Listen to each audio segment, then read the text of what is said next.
Hello there, fellow curious minds, and welcome to this space. My name is Nissi Ozigbu, and I am obsessed with how we show up as our most inquisitive and relentless selves at work.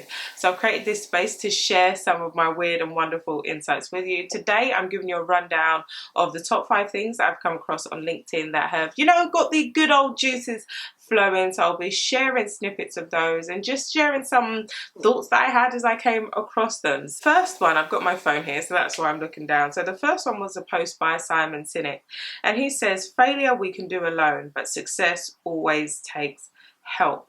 And this really stood out for me because the organizations that are not as successful in terms of helping people to achieve their maximum potential, the places that are not doing well in terms of transformation, DEI, collaboration, innovation, all of those really wonderful things, actually it's because the leaders have kind of gone away in a little room, they've thought up a plan, and then they've just come out and announced this is what we are going to do. There's been talking with people, but it's just to show face and to say, actually, we've spoken to you about it, but do you know what? You can shove your ideas. This is what we're going to do. And oftentimes this is not the intention. So let me make that absolutely clear. This is well-meaning people who are absolutely set on trying to do the best for everyone. It's just they believe that the best for everyone is their own ideas, instead of just listening and taking on the ideas of everybody. So we've got a saying, and I'm not sure what African country it's from, but it takes a whole village to raise a child. And even though absolutely your workplace is not like a family, but that core message in terms of everybody needs to pitch in if something is going to work out. We all have responsibility for each other, and we all have responsibility in terms of creating workspaces where people thrive. Looking at it from that point of view, success, obviously it takes help, and it feels really obvious, but it's not obvious. And that just kind of reminded me that within my own role as I'm working with organizations to transform, what can I do to help leaders, get that iron grip off of it has to be the idea that I've come up with, or it has to be my way, because otherwise, well, unless you enjoy eating failure, The next thing that I wanted to share, so Colin Mulholland shared a point about strategy. So I'm not going to read everything out because it's going to be on the screen, but he talks about how we can disrupt the usual strategy cycle. The bit that really stood out to me is, number one, the fact that it needs to be a more regular conversation than every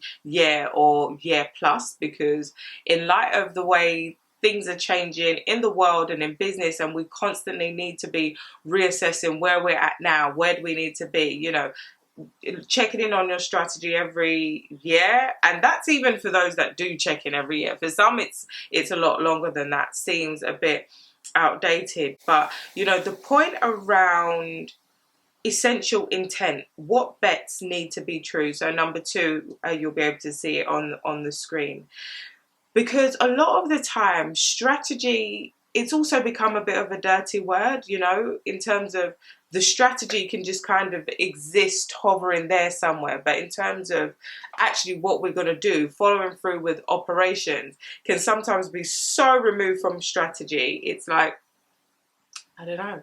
Strategy is the nice, lovely painting that you hang on the wall that everybody looks at and says, oh, that's nice, but doesn't really do anything with it. And I think whenever I'm in conversations around strategy and why it's not working and what we need to do better, there's this point made about essentially what is it that we're going to do? And crucially, what are we not going to do? What are we going to strip back? It's so key to pull that out. Otherwise, also what ends up happening is, in terms of fatigue, because people do get tired, especially if you're just piling it on for them, you just end up getting this list of longer, and the list gets longer and longer in terms of the things that you want to do. And then you end up, worst case scenario, achieving everything but really, really poorly.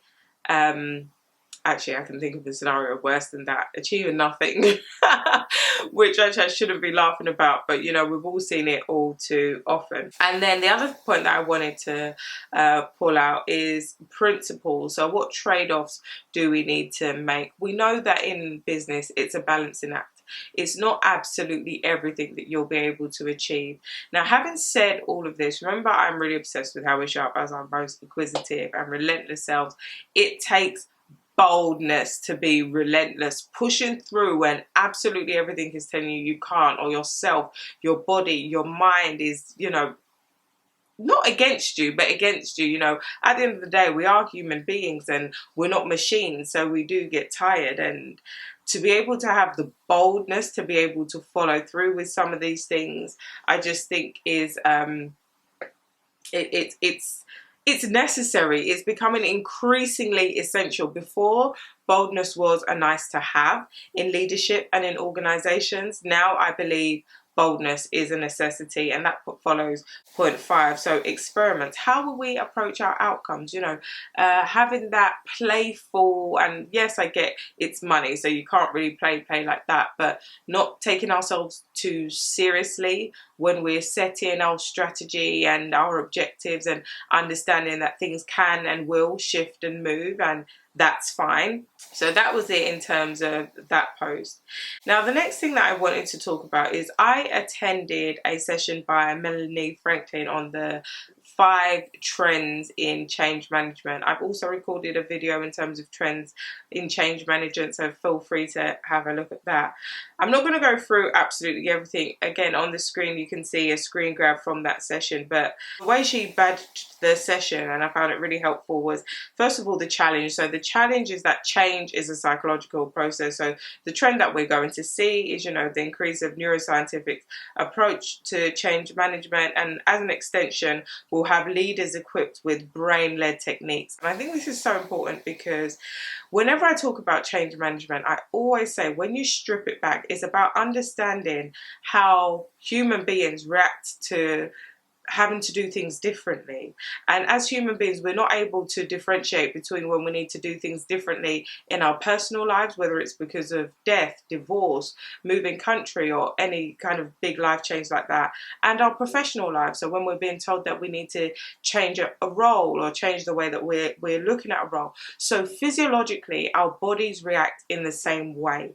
Now, for a while, we've had this very hard divide between personal life and professional life. The past 18 months, 24 months have brought those two worlds together. And I think as we see an increase in those worlds being brought together, it's going to be essential for leaders and everybody in organizations to really be intentional with how do we connect as human beings. Now, the irony is we are now connecting more online in light of hybrid working, increased remote working. So it's very easy to just sort of see somebody as the person that you see on the screen. You just see this, but they're a whole person with a whole life and a whole heap of things that they're dealing with. And if we're not able to get a better understanding of how we work as human beings and bring that into the workplace, then we are in trouble. So that really... So the 4th thing that I wanted to talk about is Sandy Bukowski shared a post asking the question, what is psychological safety? Now, psychological safety is something that I've been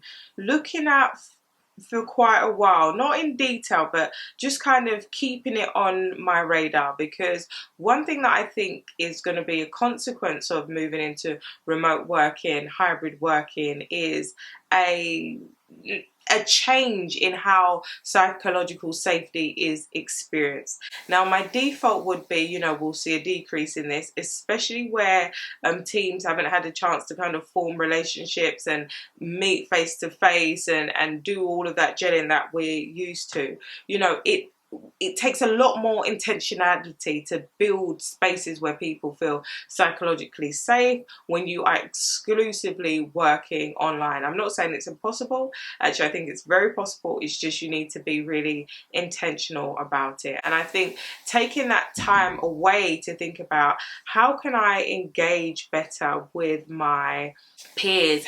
What can we do to build better relationships? So one thing that I've started thinking about is, you know, having having lunch dates but online. If we were in long distance relationship, we would do these kind of things. And I think one of the negative consequences of moving into hybrid work and remote working is, you know, the people putting in back to back to back meetings. We need to push back against this and create time and space to just sit and to talk and to socialize within work hours. I think that's key to say, because I think the expectation that people will be, you know, hanging about after 4 or 5 or whatever time it is that they finish, depending on if you've got flexible working, I think that's unreasonable. We need to be intentional about creating that space within the workday where people can have those informal conversations. We used to talk about those water cooler moments. Well, now for obvious reasons, we're no longer gathering around the water cooler. So how do we create space within our days so that we are just having general conversation, chit chat? Because I believe that adds to the sense of psychological safety that's built within our workspaces. So the fifth thing that I wanted to share is Akua Kant had shared a post about imposter syndrome and the 3 myths about imposter syndrome. So one of the things that I've seen in the past 24 months is this increase in the profile of understanding imposter syndrome and the various spaces that it shows up. And I guess I just wanted to give a shout out to that. I think it's so great and so refreshing to see people sharing their vulnerabilities and their journeys, their experiences of work and their experiences of showing up in places that maybe sometimes they don't feel equipped to. And the reason I think it's so powerful is because in its own way it equips and it empowers us to all share in that and acknowledge that, you know what, everybody at some point has felt like they don't fit in the space, and to in no way diminish anybody's personal experience, but I do think there's power in coming together and sharing our vulnerabilities and speaking up about this. I don't know, I feel like a couple of years ago this wasn't something that was spoken about so openly, and in that, you know, you get people just kind of suffering in silence and suffering alone.